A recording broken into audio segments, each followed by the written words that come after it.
پیامم به جوانان قهرمان تاجیکستان، جوانان خداجو و خدا طلب، جوانانی که به خاطر دینشان و به خاطر قرآن و به خاطر ارزش‌های اسلامیشان از جان و مالشان می‌گذرند، این است که در چنین شرایط حساس صبر داشته باشید که خدا همراه شماست. الله تبارک و تعالی ناصر و حامی شماست. یقین به رب العزت و الجلال بکنید که خودش وعده داده برای بندگانی که دین خدا را حمایت میکنند. ان تنصر الله ینصرکم، اگر دین خدا را یاری دهید خدا شما را یاری میدهد.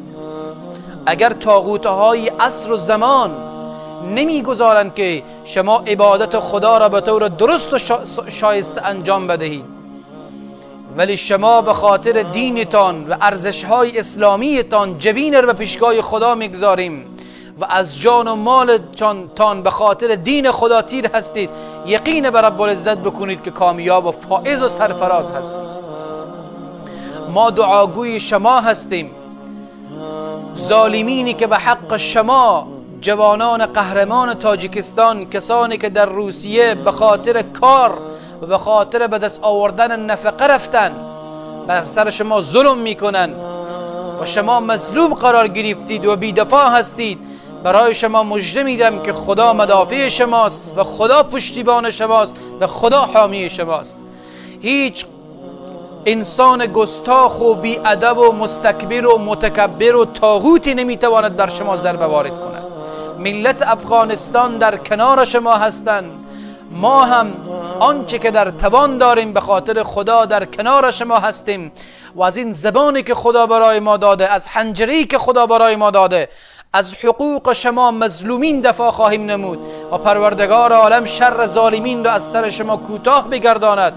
الله تبارک و تعالی جوانان عزیزی که به قید اسارت انسانهای از خدا بیخبر هستند، پروردگار عالم اونها را از اسارت نجات بفرماید. خداوند شما را عزتمند دنیا و آخرت داشته باشد. صبر کنید.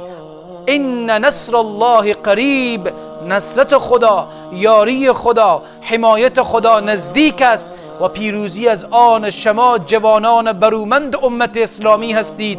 الله رب العزت و الجلال شما را از شر ظالمین محفوظ داشته باشد.